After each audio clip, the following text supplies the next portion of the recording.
முக்கியமான விஷயங்கள் வரும் பொழுதும் விஜய் அவர்கள் பேசாமல் அப்பா நீ ஆதவ அர்ஜுனா பேசுப்பா, ராஜ்மோகன் பேசுப்பா அப்படின்ட்டு சபாநாயகர் அவர்களே அவர் வந்து எடுத்துக் கொடுக்கிற மாதிரியான ஒரு சூழ்நிலை தான் ஏற்பட்டு கொண்டிருக்கிறது. பவர் சென்டர்ஸ் யாரும் கிடையாதுன்னாரு, 10% குறைந்தபட்சம் இருக்கிறாங்க.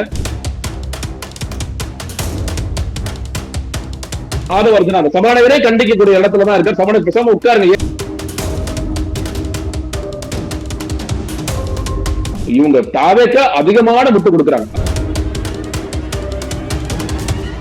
அப்ப தேவையில்லாம இதை வாயை கொடுத்து சிக்காதீங்கப்பா. நீங்க ஏற்கனவே ரீல்ஸ்ல கண்டென்ட் போட்டு கொடுத்துட்டு இருக்கீங்க, அப்ப அதெல்லாம் ஸ்டாப் பண்ணுங்க.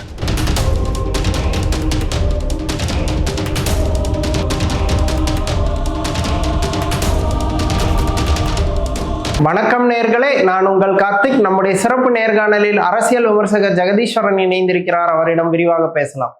வணக்கம் சார். வணக்கம் சார். விஜய் முதல்வராக பதவியேற்று தேவைக்கு அரசு ஆட்சிக்கு வந்து 100 நாள் ஆகுது. 100 நாள் ஆட்சி, எங்கள் சாதனைகளே சாட்சி அப்படிங்கிற ரேஞ்சுக்கு தேவைக்க கவர்மெண்ட்ல இருந்து ஒரு பெரிய பில்டப் கொடுக்குறாங்க. அரசு சார்பில் விளம்பரங்களும் கொடுத்துருக்குறாங்க. உண்மையிலே ஒரு நடுநிலையா இந்த 100 நாள் ஆட்சியை அலசும் போது உங்களுக்கு என்னென்ன விஷயங்கள் வந்து தோணுது? அதுங்க, இவங்க என்ன பண்றாங்கன்னா, தங்களுக்கு சாதகமான ஒரு விஷயம் நடக்கும் பொழுது எங்க ஆட்சி மாதிரி இல்ல பாத்தீங்களா, இதுவரைக்கும் நடக்காத 75 வருட காலம் ஆட்சிகள் செய்ய முடியாததை இந்த 100 நாட்களில் நாங்கள் செய்திருக்கிறோம், இல்ல 50 நாட்கள் செய்திருக்கிறோம். அவங்களுக்கு அன்கம்ஃபர்டபுளா இல்ல வந்து அவங்களுக்கு கெட்ட பேர் வாங்கி கொடுக்கக்கூடிய விஷயங்கள் நடந்தால், எங்க வந்து 3 மாசம் கூட ஆகல, என்னங்க இப்படி எதிர்பார்க்கிறீங்க? நாங்க இப்ப பிறந்து இப்பதாங்க தவள ஆரம்பிச்சிருக்கோம். தவழ்ந்த 2 வருஷம் குழந்தையை கொண்டு வந்து நீங்க ஆட்சி கட்டில உட்கார வச்சிருக்கீங்க. அந்த குழந்தைக்கு என்ன தெரியும்? அது அட்மினிஸ்ட்ரேஷன் என்னன்னு தெரியுமா, அமைச்சர்கள் என்னன்னு தெரியுமா அப்படின்ட்டு அந்த சரி கோல் போஸ்ட மாத்திக்கிறாங்க. நம்ம என்ன கேட்கிறோம்னா, ஒரு பக்கம் சாதனைகளை பேசுறீங்க அப்படின்னா எங்களுக்கு நடக்கின்ற சோதனைகளுக்கும் பதில் சொல்லுங்கன்னு கேட்டா, இல்ல அதெல்லாம் பதில் சொல்ல முடியாதுங்க, எங்களுக்கு டைம் கொடுங்க, நாங்க இப்பதான் ஃப்ரெஷ்ஷா வந்திருக்கோம். ஒரு புதிய ஆட்சினா அட்லீஸ்ட் ஒரு வருஷமாவது டைம் கொடுக்கணும்ல. 100 நாள் என்னங்க பெருசா செஞ்சிட முடியும்? இது வந்து அவங்களுக்கு பணிச்சலுக்கு ஆளாகிற செய்திகள் நடந்தால், அதை விட்டா ஊழல் ஒழித்த ஆட்சி, ஊழலை வந்து சுத்தமா தொடச்சி எரிஞ்சிட்டோம், ஊழலே இல்லாத ஆட்சி அப்படிங்கறத ஒரு நரேட்டிவா இந்த அரசாங்கம் அதை வச்சுட்டே இருக்காங்க. ஏன்னா இப்ப 5 வருட ஆட்சி முடிந்த பிறகு என்னங்க சேஞ்ச் இருந்துச்சு இந்த 5 வருஷத்துல? ஒருவேளை 5 வருஷம் தொடர்ந்தாதான், அது நான் எப்பயுமே நான் ஒரு ஸ்டாரோட தான் போட்டு சொல்றேன், ஒருவேளை 5 வருஷம் நடந்தால் இந்த ஆட்சி வந்து என்னங்க பெரிய மாற்றம் இருந்துச்சு அப்படின்னு மக்கள் பார்க்கும் பொழுது எந்த பாயிண்டா இல்ல எதை லெகசியா சொல்லுவாங்க? ஒவ்வொரு ஆட்சிக்கும் ஒரு லெகசி இருக்கும். இந்த ஆட்சி காலத்தில் அம்மா உணவகம் திறந்தாங்க, முதலமைச்சராக இந்த ஸ்டாலின் இருக்கும் பொழுது இலவச பேருந்து அறிவிச்சார், ஒரு 1000 ரூபாய் மக்களுக்கு மகளிர் உரிமை தொகை கொடுத்தார் அப்படின்ட்டு. அப்ப எங்களோட லெகசி என்னன்னு கேட்டீங்கன்னா, புதிய விஷயங்களை இவர்கள் செய்வார்களா செய்ய மாட்டார்கள்ங்கிறது நமக்கு இப்போ வரைக்கும் தெரியல. ஏற்கனவே இருக்கின்ற விஷயங்களை அது மக்கள் அதிருப்திக்கு ஆயிடுவாங்கிற ஒரு காரணத்திற்காக தொடர்ந்துட்டு இருக்காங்க. புதிய விஷயங்கள் எதுவும் இல்லை, அவங்களே ஒத்துக்கிறாங்க. நாம பல விஷயங்கள் சிலது பெயர் மாற்றவும், சில விஷயங்கள் நல்ல விஷயங்கள் நாங்கள் தொடருவோம்னு சொல்லி சொல்றாங்க. அப்ப என்ன ஆட்சியாக இது இருந்தது 5 வருட மதிப்பீடு அப்படின்னு சொல்லி சொன்னா, இது ஊழலற்ற ஒரு நிர்வாகமாக இருந்தது, டே ஒன் இருந்துச்சுப்பா அப்படிங்கிற ஒரு நரேட்டிவா கொண்டு போக விரும்புறாங்க. அதுதான் தொடர்ச்சியாக விஜய் அவர்கள் செய்து கொண்டே இருக்கின்றார், சொல்லிக் கொண்டே இருக்கின்றார். ஆனால் உண்மையில் இது ஊழலற்ற ஆட்சியாக இருக்கிறதான்னு கேட்டீங்கன்னா, எந்த இடத்திலையும் வந்து இது முழுக்க முழுக்க ரொம்ப ஊழலற்ற ஆட்சியாக இருக்கிறது அப்படின்ட்டு மக்களுடைய பார்வையில் என்னால் பார்க்க முடியல. ரொம்ப ஸ்பெசிபிக்கான எக்ஸாம்பிள்ஸ் நம்ம நிறைய பேசியிருக்கோம். ஜுடிஷியல் கரப்ஷன்ஸ் பார்த்தோம், நம்ம வந்து அப்பாயின்மெண்ட்ல எவ்வளவு கரப்ஷன் நடந்துச்சுங்கிற பார்த்தோம், ஆவின் தலைவருக்கு 50 லட்சம் பேரம் பேசினாங்க அப்படிங்கறது பார்த்தோம். நேற்று கூட நம்ம பார்த்தோம், இந்த ஊராட்சிகள்ல நீங்க வந்து அவங்களுடைய ஆட்கள் பிடிபடுறாங்க, அதெல்லாம் டிவிஎஸ்சி ரைடுல மாற்றாங்கிறத பார்க்கின்றோம். அவங்க மாட்டிய பிறகு தாவேக்க நிர்வாகிகளாக இருந்தால் சஸ்பெண்ட் பண்ணிட்டு விட்டுறாங்க. அதுக்கு பிறகு அந்த கேஸ் என்ன ஆகுதுங்கிறது தெரியல. அதே மாதிரி பாலியல் குற்றச்சாட்டுகள், நீங்க நாங்க சொல்ல எந்த ஆட்சியாக இருந்தாலும் பாலியல் குற்றங்கள் நடக்கக்கூடாது, பட் நடந்துகிட்டு தான் இருக்கும். காவல்துறை எவ்வளவு விரிவாக அதை பிடிக்கிறார்கள் அப்படிங்கறத நம்ம பார்க்கணும். ஆனா இந்த ஆட்சியில் அன்பார்ச்சுனேட்லி முந்தைய ஆட்சியில் இருந்திருப்பாங்க திமுக நிர்வாகி, அதிமுக நிர்வாகி இன்வால்வ் இருந்தாலும் தாவேக்க நிர்வாகிகள் இன்வால்வ் ஆக தாவேக்க நிர்வாகிகளை காப்பாற்றி இந்த அரசாங்கமாக தான் இருக்கின்றது. கிட்டத்தட்ட வந்து பொள்ளாச்சி மாதிரி ஒரு பெரிய பூகம்பம் பண்ணி வெடித்தது. ஆனால் ஒரு 2 நாட்கள் கூட பேசுபொருளாக கூட இல்லை. நிறைய வீடியோஸ் எல்லாம் எடுத்திருக்காரு ஒருத்தர் அப்படின்னு சொல்லி சேலத்துல, பட் அது பெரிய பெரிய பேசுபொருளாக மாறவில்லை. தாவேக்க எம்எல்ஏ சரவணன், நீங்க வந்து தூத்துக்குடி பக்கம், அவர் வந்து பாதிக்கப்பட்ட பெண், அவங்களும் தாவேக்கதா, அவங்க போய் புகார் கொடுக்குறாங்க. அந்த யார் அந்த கொடுமை செய்தார்களோ அவங்களை காப்பாற்றும் முனைப்பில் ஈடுபடுகிறார். இன்னைக்கு விஜய் அவர்கள் அது குறித்து எல்லாம் வாய் திறந்து பேசக்கூட மாட்டேங்கிறார். குற்றம் இழைத்தவர்கள் தங்களுடைய ஆட்களாக, தங்களுடைய சகாக்களாக இருந்தால் அது குறித்து பேச மாட்டேங்கிறாங்க. பழனி கோயில நான் முன்னாடியே சொன்னேன், நேரடியாக அறநிலைத்துறை அமைச்சரோ இல்ல வந்து பத்திரப்பதிவு அமைச்சரோ ஊழல ஈடுபட்டிருப்பாங்களா? இல்ல. ஆனா இவர்களுக்கு தெரியாமல் நடந்திருக்கிற வாய்ப்புகள் இருக்கிறதா அப்படின்னு கேட்டீங்கன்னா அதுவும் இல்லைன்னு சொல்லி சொன்னேன். ஒருத்தர் இறந்து போயிட்டார், ஒருத்தர் ரொம்ப சீரியஸா இருக்காரு. அந்த குற்றச்சாட்டுல அன்வருதீன் இறந்தே போயிட்டார் வக்கீல். என்ன ஆச்சு இப்ப இதே பாருங்களேன், இதே திமுக ஆட்சியில் நடந்ததுன்னா அன்பார்ச்சுனேட்லி திமுக இது பெரிய இஷ்யூ ஏன் ஆக்கலங்கிறது தெரியல, அவங்களுக்கு ஏதாவது பிரச்சனை இருக்குன்னு தெரியல. பட் ஆனா பழனி கோயில் விவகாரம் பெரிய ஊழல் வழக்கு, 100 கோடி ரூபாய்க்கு அளவுக்கு ஆயிருக்குன்னு சொன்ன அந்த வழக்குலையும் நீங்க வந்து பாத்தீங்கன்னா குற்றவாளிகள் யார் அப்படிங்கிறது பெரிய குழப்பமாக இருந்து கொண்டிருக்கின்றது. அப்ப ஊழல் சார்ந்து இந்த அரசாங்கம் பயங்கரமா செயல்படுறாங்களா? நீங்க கேட்டதுல ரெண்டு விஷயங்கள் வெளியே வந்து சொன்னது. ஒண்ணு ஸ்கூல் தரப்பு சொல்லும் பொழுது நாங்க முன்னாடி 5 லட்சம் கொடுத்துட்டோம், அது இல்லாத நிலையை உருவாக்கி இருக்காங்க அப்படிங்கிறதும், ஆம்னிபஸ் அசோசியேஷனை சேர்ந்தவங்க நாங்க வந்து லஞ்சம் கொடுக்காமல் சாதிச்சிருக்கோம் அப்படிங்கிறது. அது கூட மக்கள் பார்வையில நான் ஒரு நண்பன் பேசிட்டு இருந்தேன், இது பணக்காரர்களுக்கான ஆட்சிங்க அப்படிங்கிறது. என்னங்க சொல்றீங்க பாருங்க, ஸ்கூல் ஓனர்ஸ் எல்லாம் காப்பாத்தி விடுறாங்க, பஸ் ஓனர்ஸ் எல்லாம் காப்பாத்தி விடுறாங்க. இது வந்து காமன் மேனுக்கு இது வந்து ரிசம்பிள் ஆகுதான்னு கேட்டீங்கன்னா அது இல்ல. காமன் மேனுக்கு அதை வந்து அவங்க கொடுக்குறாங்களாங்கிறது தெரியாது. ஏன்னா இதனால ஸ்கூல் ஃபீஸ் குறைய போகுது, ஆம்னி பஸ் வந்து பேருந்து கட்டணங்கள் குறைய போதுன்னா சரி பரவாயில்லைங்களா, அதெல்லாம் ஒன்றும் குறையல. ஆனா பணக்காரர்களை காப்பாற்ற பணக்காரருக்கான ஆட்சியாக இது மாறிக்கொண்டிருக்கிறது. அவர் ஒரு வித்தியாசமான விஷயம் சொன்னார். இப்ப நெரேட்டிவா எல்லா இடங்களிலும் ஊழலற்ற ஒரு நிர்வாகத்தை நாங்கள் கொடுக்க விரும்புகிறோம் சொல்லி சொன்னாங்க. ரைடு கூட நம்ம பார்த்தோம், ஆர்டிஓ ஒரு ரைடு, பத்திரப்பதிவு ரைடு, அதற்கு பிறகு ஆன்லைன்ல கொண்டு வரோம்னு சொல்றோம். அதே நேரத்துல ஆன்லைன்ல கடைசியா இங்க எங்க ஊழல் நடக்குதுன்னு கேட்டீங்கன்னா, இந்த ஆன்லைன் விஷயங்களை பொறுத்த வரைக்கும் அந்த கடைசியா பட்டன் அமுக்கிறவர் தான் வந்து ஊழலில் ஈடுபடக்கூடியதா இருப்பார், அவர் லஞ்சம் கேட்பார், கொடுத்துருவார் அப்படிங்கிறது ஒண்ணு பார்க்க. டெண்டர்ஸை பொறுத்தவரை லிமிடெட் டெண்டர்ஸ் ஒண்ணு இல்லை. இன்னைக்கு வந்து முதல்வருடைய அலுவலகம் மாறுகிற நமக்கு எல்லாமே தெரியும், நாமக்கல் மாளிகைக்கு மாறுதுங்கிறது தெரியும். அதுல கூட லிமிடெட் டெண்டரா போட்டிருக்காங்கிற செய்திகள் இன்னைக்கு ஓடிட்டு இருக்கு. யாருக்கும் தெரியாமல் இந்த டெண்டர் எப்படி ஃப்ளோட் பண்ணீங்க, நீங்க வந்து ரொம்ப வெளிப்படையா தன்மையோட இருப்பீங்கன்னு சொல்லி சொன்னீங்க. அது புஷியானந்தோடைய அவருடைய துறையில வந்து நிறைய வந்து டெண்டர்ஸ் எல்லாமே முன்னாடி ஒரு 15 நாட்கள் அந்த டெண்டர் எடுக்கிறதுக்கு டைம் இருக்கு, அரை மணி நேரத்துல எடுக்கணும் அப்படிங்கிற டெண்டர்ஸ் விதிகளை மாத்திருக்காங்க. ஒரே ஊரை சேர்ந்த ஒரே ஊராட்சி சேர்ந்தவர்கள் தான் எடுக்கணுங்கிற அந்த விதிகள்லாம் நிறைய மாத்திருக்காங்க. அதெல்லாம் நடக்குது. அதெல்லாம் ஏன் நடக்குதுன்னு கேட்டீங்கன்னா புஷியானந்த் எதற்குமே பதில் சொல்றது இல்ல. எல்லோருக்கும் முத்தாய்ப்பாக மாநில உரிமைகள் போன்ற விஷயங்கள்ல விட்டு கொடுக்கின்ற ஆட்சியாகத்தான் இருக்கின்றது. அது தேசிய கீதம் பாடல் பாடுவதாக இருக்கலாம், இல்ல ஆளுநர் நான் ஆய்வு செய்வேன் அதெல்லாம் பத்தி நாங்க கேள்வி கேட்க மாட்டோம், இல்ல நான் கடனுக்கு போற போக்குல ஏதாவது பேசிட்டு போங்கிற ஆட்சியாகத்தான் இருக்கின்றது. மணமணியும் சுந்தரனார் பல்கலைக்கழகத்தில் வந்து நாங்க தமிழ்தாய் வாழ்த்துல 3ஆவதா திரும்ப முடியும் போது தமிழ்தாய் வாழ்த்தை பாடமாட்டோட துணிச்சலாக தைரியமாக ஒருத்தரால் பேச முடியுது. ஆனால் அதை கண்டிக்கக்கூடிய துப்பற்ற ஆட்சியாகத்தான் இருக்கின்றது. மாணவர்களை இன்னொரு ஆங்கிள் நீங்க இன்னைக்கு வரைக்கும் காவிரி சிக்கல் ரொம்ப மோசமா போயிட்டு இருக்கு.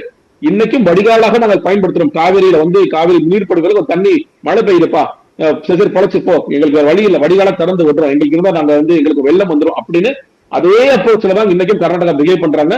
நாங்க வழக்கு போட்டதும் தாமதம், இதற்காக விஜய் அவர்கள் ஏன் போனார் அப்படிங்கிறது அவர் சொன்ன பதில், ஏன் போனாருங்கிறது வெளிப்படைத்தன்மை இல்ல. அதுல அதையெல்லாம் தாண்டி அவர் சொன்ன பதில் எனக்கு ஒரு அவமானம் பரவாயில்லன்னு சொன்னது.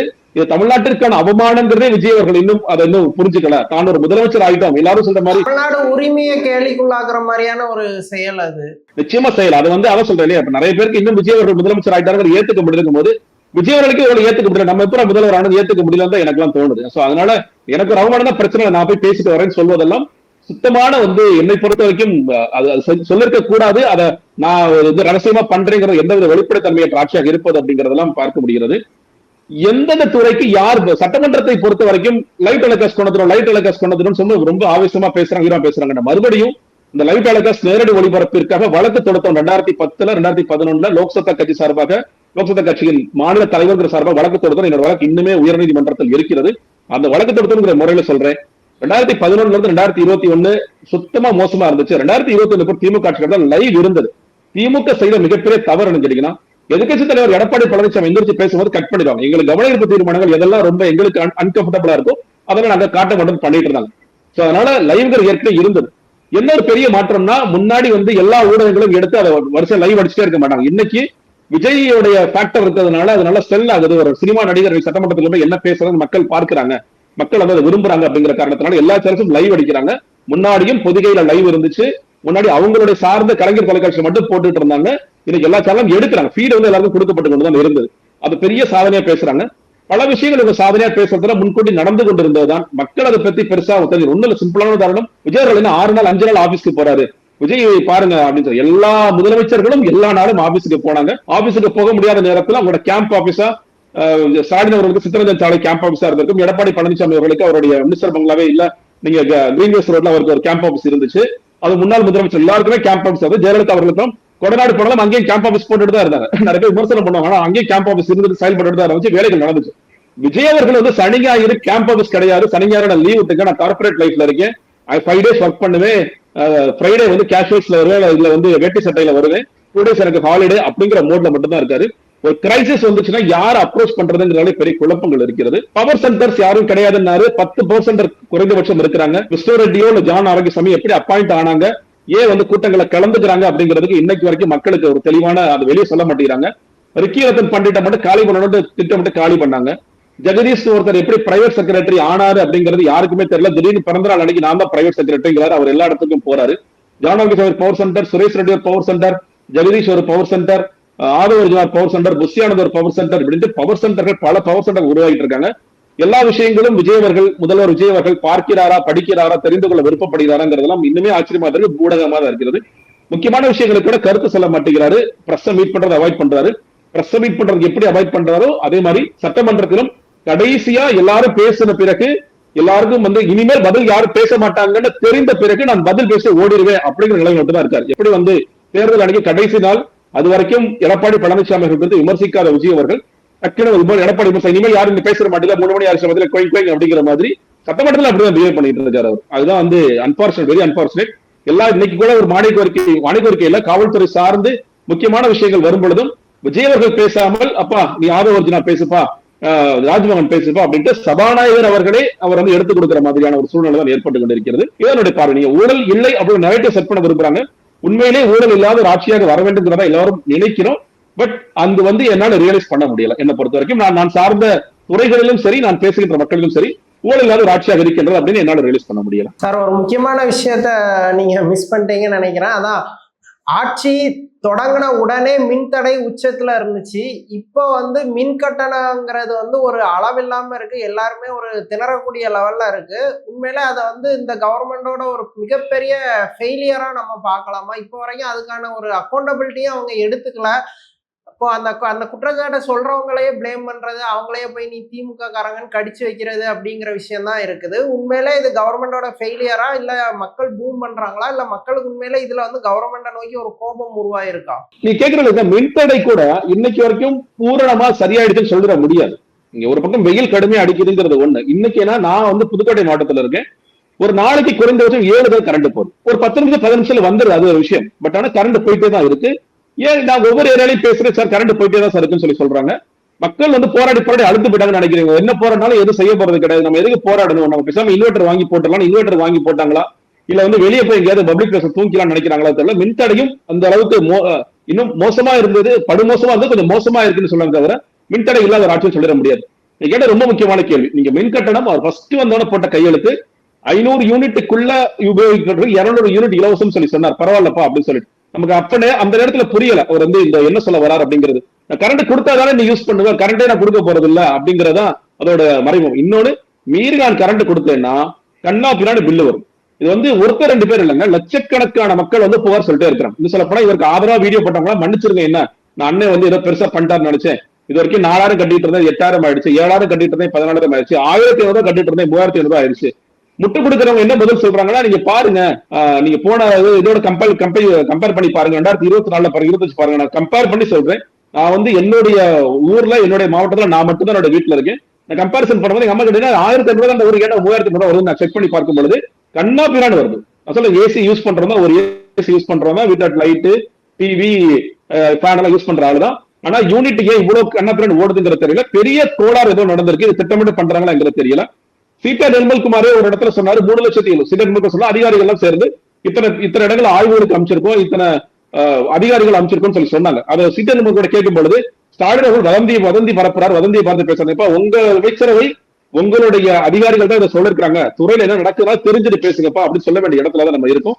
ஆய்வு பண்ண பிறகு அந்த முடிவுகள் என்னங்கிறது தெரியல, மக்களுக்கு குறைக்க போறாங்க தெரியல. ஒரு பக்கம் நீ கட்டாம விட்டீங்க ஃபைன் அடிச்சிருவாங்க, நம்ம அது ஃபைன் போட்டு திரும்ப அது ஃபியூஸ் கட்டையை புடுங்குற வேலைகள்லாம் நடக்கும். அதெல்லாம் இல்லாமல் இருக்குமாங்கிற தெரியல. கண்ணா பின்னாடி ஏறு இருக்கு. எதுல பெருசா ரிலீஃப் கொடுக்குறேன்னு சொல்லி சொன்னாரு. மக்கள் தயவு செய்து 200 யூனிட் இலவசம் எல்லாம் வேண்டாம், பழையபடி கூட 100 யூனிட் இருந்தா கூட போதுமானது, எங்களுக்கு தேவையே இல்லை, 100 யூனிட் மட்டும் போதுமானது. தயவு செய்து கரண்ட் பில் இவ்வளவு வர்ற மாதிரி பண்ணாதீங்க. அதே நேரத்துல கரண்ட் சப்ளை சீரா கொடுங்க. நான் முந்தைய ஆட்சிகள குறைபாடுகள் பிரச்சனைகள் இருந்தாலும் கரண்ட் சீரா வந்துட்டு இருந்துச்சு. நீங்க ஏதோ புதுசா அப்பாயின்மெண்ட் போட்டேங்கிறீங்க, அது பண்ண போறேன், இது பண்ண போறேங்கிறீங்க. ஆனால் பெரிய அளவுக்கு மாற்றத்தை எதிர்பார்த்தோம், பெரிய ஏமாற்றமாக தான் இருக்கிறது மின்துறை பொறுத்த வரைக்கும் அப்படின்னு சொல்லி ஒண்ணு சொல்றேன். இன்னொன்னு, இந்த குளோபல் இன்வெஸ்டர்ஸ் மீட் ஒண்ணு நடந்துச்சு. உண்மையிலேயே இந்த வருத்தப்படாத வாழ்க்கை 1,00,000 கோடி ஆப்பு, ஆமாப்பு 1,00,000 கோடிங்கிற மாதிரி எங்க இருந்து 1,00,000 கோடி வரும்? மத்திய அரசாங்கத்துடைய தொகை கூட நீங்க இந்த 3 மாசத்துல வந்திருக்குமா? பிரதமர் மோடி பதவியேற்ற போது கூட வந்தது இல்லையே. எப்படி ஸ்டேபிளான கவர்மெண்ட், நல்ல மெஜாரிட்டி ஆஃப் கவர்மெண்டால இது ஒரு மைனாரிட்டி கவர்மெண்ட், மைனாரிட்டி ஆட்சியை நம்பி இவ்வளவு பேர் இன்வெஸ்ட் பண்றாங்க அப்படின்னு சொன்னதும் அதுல வர்ற நீங்க பிரவுன்ஃபீல்டு கிரீன்ஃபீல்டு பிரிக்கிறாங்க. கிரீன்ஃபீல்டுங்கிறது புதிய ப்ராஜெக்ட்ஸ் கொண்டு வர்றாங்க. பிரவுன்ஃபீல்டு ஆக்சுவலி பிரவுன்ஃபீல்டு நிறையவே இருக்கு. எக்ஸ்பான்ஷன் எல்லாம் டக்கு டக்கு நடக்குதான்னு கேட்டீங்கன்னா இல்ல. அது ப்ரீவியஸ் ஆட்சி, போன ஆட்சி காலத்திலையும் பேசிட்டு இருந்திருப்பாங்க. இன்னைக்கு அதை எக்ஸ்பாண்ட் பண்ணிக்கிறேன், எங்களுக்கு ஒரு சிக்கல் இல்ல, தமிழ்நாட்டை பத்தி எங்களுக்கு தெரியும். புதுசா வர்றவங்க மேல நிறைய சிக்கல் இருக்கு. இதெல்லாம் யாரு அப்படிங்கிறது ஒவ்வொன்றா கேள்வி. பயோகான் ஒருத்தர் வராரு, யாருங்கிறது தெரியல. லைட் கிரீன் ஹவுஸ் ஒருத்தர் வந்துச்சு பாத்தீங்கன்னா, ஒரே ஒரு அபார்ட்மெண்ட் திருவள்ளூர்ல இருக்கு. அவங்களோட கேபிட்டலே வந்து 1,00,000 தான். 1,00,000 செய்து நான் 10,000 கோடி இன்வெஸ்ட் பண்ண போறேன்னு ஒரு குரூப் கிளம்பி வருது. அதுதான் மீடியா ஹவுஸ் சொல்லி சொல்றாங்க. அதெல்லாம் நடக்க போதா நடக்கலையா அப்படிங்கிறது நமக்கு தெரியல. இந்த குளோபல் இன்வெஸ்டர்ஸ் மீட்ல வந்த இந்த இன்வெஸ்ட்மெண்ட்ஸ்மே வந்து எவ்வளவு தூரம் ரியலைஸ் ஆக போகுது. ஏன்னா 67,000 ரியலைஸ் ஆயிடுச்சு. அந்த 67,000 10,000 கோடி வந்து ஃபேக் அப்படிங்கிற மாதிரி இருக்கு. அடுத்தடுத்து புதுசாக வந்து எல்லா பிளேயர்ஸுமே நம்ம ஆய்வுக்கு உட்படுத்தணும். இவங்க எல்லாம் பண்ணுவாங்களா, பண்ண மாட்டாங்களா, இல்ல சும்மா நம்பர்ஸ் பூஸ்டப் பண்ணி விடுறதுக்கான வேலைகளை பார்க்கிறாங்களா அப்படிங்கறதெல்லாம் நம்ம கேள்விக்கு உட்படுத்த வேண்டியதாக இருக்கிறது. அதுலயுமே பெரிய அளவுல நம்ம மாற்றங்களை பார்க்க முடியல. நீங்க வந்து இதற்கு இது சார்ந்து பேசுறவங்க எல்லாம் பேரளவுல மாற்றம் இல்லை. இது சொல்லப்போனா இண்டஸ்ட்ரீஸ் நம்ம கொஞ்சம் கொஞ்சமா போயிட்டு இருக்காங்க. ஒரு பெரிய தொய்வு நோக்கி போயிட்டு இருக்கு. அதுல சில டேட்டா எல்லாம் சொல்றவங்க, ஸ்டாட்டிஸ்டிக்கா சொல்றவங்க தொழில்துறையில நல்லா உயர்ந்த இடத்தில் இருந்தது கொஞ்சம் பின்னாடி போயிடுச்சு அப்படிங்கிறாங்க. அதையும் அவங்க மறுத்து தான் பேசுறாங்களே தவிர, டிவிக்கு வந்து மறுத்து தான் பேசுறாங்களே தவிர, அதுல இருக்கிற உண்மைகள் என்ன அப்படிங்கறத ஆராய்வதற்கு அவர்கள் தயாராக இல்லை. திமுக முட்டு கொடுக்குறாங்க தாண்டி இவங்க தாவேக்க அதிகமான முட்டு கொடுக்குறாங்க. அது வந்து ஆன்லைன்லயும் சரி, ஆன்லைன்ல நல்ல பலத்தை வச்சிருக்காங்க. ஆன்லைன்லயும் சரி, இல்ல வந்து நீங்க செய்தி தொடர்புகளாக வருது பேசாம இருந்தாலும் இப்ப பேச ஆரம்பிச்சிருக்காங்களும். இந்த ஆட்சியை காப்பாற்றுவதற்கு நாங்க வந்து நடுநிலையால நடந்துக்க மாட்டோம், ஆட்சியை காப்பாற்றுவதற்கு எந்த அளவுக்கும் போவோம் அப்படிங்கிற ஒரு இடத்துல இருந்து மட்டும்தான் இதெல்லாம் அணுகுறாங்க. சார், இன்னைக்கு இந்த கோவையில வந்து அமுதன்கிற கல்லூரி மாணவனை வந்து அடிச்சு கொண்ட விஷயம் தமிழ்நாட்டையே அதிர்ச்சிக்குள்ளாக்கி இருக்கு. ஆனா அரசு தரப்புல இது வந்து ஒரு கோஷ்டி மோதல் அப்படிங்கிற லெவல்ல பூசி மொழிகிட்டு இருந்தாங்க. இன்னைக்கு அந்த விஷயத்த உதயநிதி வந்து அசம்பிளில கொஸ்டின் பண்றாரு. அந்த துறை அமைச்சரான விஜய் வந்து அங்க பிரசன்ட் இல்ல. அதுக்கு வந்து நிர்மல்குமாரும் ஆதவும் மாறி மாறி பதில் சொல்றாங்க. இந்த துறை அமைச்சர் எங்க அப்படின்னு சொல்லி உதயநிதி கேள்வி கேட்கிறாரு. இந்த விஷயத்த நீங்க எப்படி பாக்குறீங்க? இல்லங்க, ஸ்டாலின் அவர்கள் வந்து முதல்வராக இருந்து அவர்தான் உள்துறையும் கவனிச்சார். விஜய் அவர்கள் ஒரு ட்வீட் எழுதினார், தவிர தலைவராக எழுதும் போது உள்துறை அமைச்சரே அப்படின்னு சொல்லி எழுதினார். நம்ம இப்ப கேட்க வேண்டிய கேள்வி அதான், உள்துறை அமைச்சரே ஏன் சட்டமன்றத்துக்கு வராம போறீங்க? சட்டமன்றத்துக்கு வந்தாலும் நீங்க பேசப்படுறது கிடையாது. அட்லீஸ்ட் இப்பயாவது கவனிங்க. ஏன்னா உங்க துறையில என்ன நடக்குதுங்கிறது உங்களுக்கு உண்மையிலே தெரியுதா அப்படிங்கிறது பெரிய கேள்வியா இருக்கு. ஏன்னா இதே நம்ம பார்த்தா படிக்க போறீங்க எதா இருந்தாலும். அப்ப அந்த நம்பர்ஸை நம்ம எடுத்துட்டு வந்து பார்த்து படிப்போம் அப்படிங்கிறது கூட இல்லாம, அப்ப அந்த நம்பர்ஸ் எல்லாம் ராஜ்மோகன் பாத்துக்கப்பா, அரசியல ஏதாவது வளரணும்னா நீ ஆதவ பாத்துக்கப்பா அப்படின்ட்டு மறுபடியும் செய்வது என்பது மக்களுக்கே பெரிய இன்னொன்னு. சட்டமன்றம் நேரடி ஒளிபரப்புல மக்கள் வந்து எல்லாத்தையும் பாக்குறாங்க. அவங்க வந்து சில பேர் நேற்று ரொம்ப ஆச்சரியமா இருந்துச்சு. நான் கூட சட்டமன்றத்தை பாக்குறவங்க எல்லாம் விஜய் ரசிகர்கள் பார்த்து நேற்று ஒரு அம்மா வந்து பேசினாங்க, நான் உங்களுக்கு சேனல் எல்லாம் பாத்திருக்கேன் அப்படின்னு சொல்லிட்டு சட்டமன்றத்தில் நான் பார்க்க ஆரம்பிச்சேன். விஜய் ரசிகர் நான் வந்து திமுக ரொம்ப மிஸ் பண்றேன் உண்மையிலேயே. நான் வந்து மக்கள் ஏன் வாக்களிச்சாங்க, நான் யாருக்கு வாக்களிச்சேன்னு சொல்ல விரும்பல. பட் ஆனா திமுக வந்து இவ்வளவு நல்லா பெர்ஃபார்ம் பண்ணிருக்காங்க, இவ்வளவு விஷயங்கள் பண்ணிருக்காங்க அப்படிங்கிறது சட்டமன்றத்தை பார்க்கும்போது நிறைய தெரியும். நிறைய செய்திகள் நான் பார்க்க ஆரம்பிச்சிட்டேன். எவ்வளவு மோசமா டிவிக்கு வந்து ஒரு துறை அமைச்சர்கிட்ட கேட்ட துறை அமைச்சர் தானே பதில் சொல்லணும், ஏன் சமஸ்தான் பதில் சொல்றாங்க? எந்த துறைக்கு யார பத்தி கேட்டாலும் ஒரு 3 பேர் டெம்ப்ளேட்டா இருந்துச்சு. ராஜ்மோகன், நிர்மல்குமார், ஆதவ், இந்த 3 பேர் தான் திரும்ப திரும்ப பதில் சொல்றாங்க. விஜய் எதுக்கு இருக்காருங்கிறதும் தெரியல. மற்ற அமைச்சர்களும் ஏன் இருக்கிறாங்க, எதுக்கு இருக்கிறாங்கிறதே தெரியல. இதை எப்படி புரிஞ்சுக்கிட? இது மாதிரியான நிகழ்வுகள் கடந்த காலங்கள்ல நடந்திருக்குதா? இல்லங்க, ஜான் ஆரோக்கியசாமி அவர்களுக்கு இருக்கிற பிரச்சனை நினைக்கிறீங்கன்னா, விஜய் மக்கள் இயக்கத்திலிருந்து வந்தவர்கள் எல்லாருமே புஷியானந்தர் தான் இருப்பாங்க அப்படிங்கறது அவருக்கு நல்லா தெரியும். அப்ப எல்லாம் புஷியானந்தோடைய சீரர்களாக, புஷியானந்தருக்கு சேவை செய்வர்கள் எல்லாரும் திடீர்னு ஒரு கேள்வி கேட்டீங்கன்னா அவர் பதில் சொல்ல முடியாதுங்கிற இடத்துக்கு அவரே போயிடுறாரு. அப்ப தேவையில்லாம இதை வாயை கொடுத்து சிக்காதீங்கப்பா, நீங்க ஏற்கனவே ரீல்ஸ்ல கண்டென்ட் போட்டு கொடுத்துட்டு இருக்கீங்க, அப்ப அதெல்லாம் ஸ்டாப் பண்ணுங்க. அதனால ராஜ்மோகன் ஏற்கனவே வந்து அவங்க சமுதாயத்துல பழகி இருக்காரு, அவருக்கு சில விஷயங்கள் தெரியும்.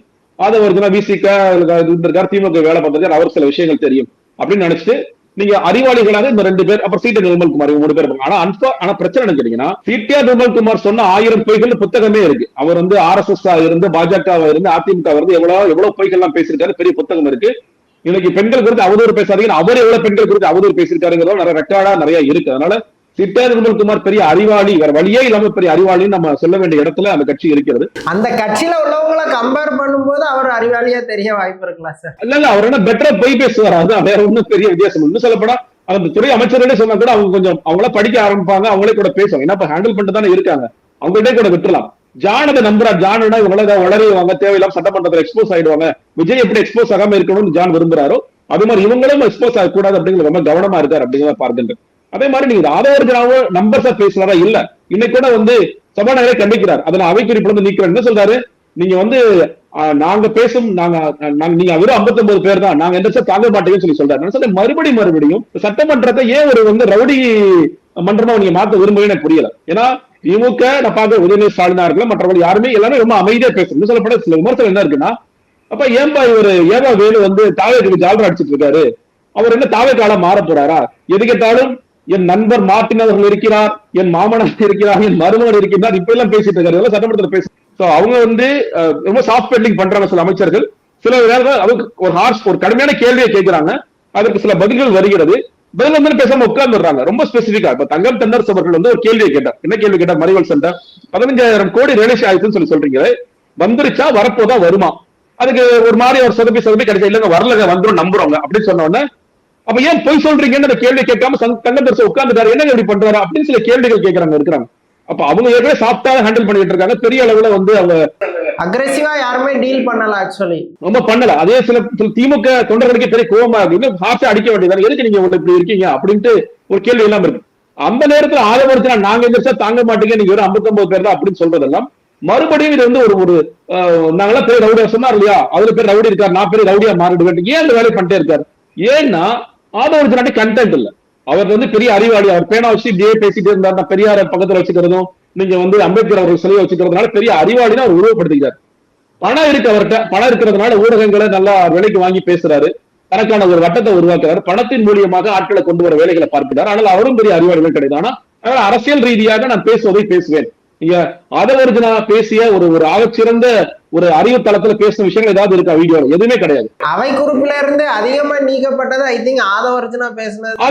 ஆதவர்ஜனா சபாநாயகரே கண்டிக்கக்கூடிய இடத்துலதான் இருக்காரு. சபாநாயகர் பேசாம உட்காருங்க, ஏங்க இப்படி பேசிட்டே இருக்கீங்கன்னு சொல்லக்கூடிய இடத்துல ராஜ்மோகன் வந்து கொஞ்சம் நம்பர்ஸ் எடுத்துட்டு வராரு. நம்பர்ஸ் எடுத்துட்டு வந்து இது எதுக்கு இந்த நம்பர்ஸ் அப்படின்னு சொல்ல வேண்டிய இடத்துல அவருக்கு கொடுத்துடுறாங்க. அவர் பாவம் ஏற்கனவே பல துறைகள், அவருக்கு எத்தனை துறைகள் இருக்குன்னு தெரியாத அளவுக்கு துறைகளை கொடுத்துருக்காங்க. சட்டமன்றம் தான், இதே நீங்க பாத்துக்கோங்க. வைகோ புக் ரிலீஸ் பண்ணாங்கன்னா அதுக்கும் நீங்களே போயிட்டு வாங்க, யாராவது ஒரு பிரச்சனைனா அதுக்கும் நீங்களே போயிட்டு வாங்கன்னு ஆளினால் அவர் தான் இருக்காரு. அவரை வந்து எல்லாத்துக்கும் அமுச்சு விட்டுறாங்க அப்படிங்கிறத பார்க்கின்ற துறையில் சார்ந்து எல்லோரும் பேச வேண்டிய அவசியம் இருக்கின்றது. அதெல்லாம் கொஞ்சம் தான் உடைக்கணும். நீங்க வந்து கேள்வி நேரத்துல அமைச்சர்கள் தான் பதில் சொல்லணும், அதுக்கும் நம்ம ரெடி ஆகணும். கேள்வி நேரத்துல வந்து கேள்விகள் கேட்கப்படும், அதற்கு பதில் சொல்லணும்.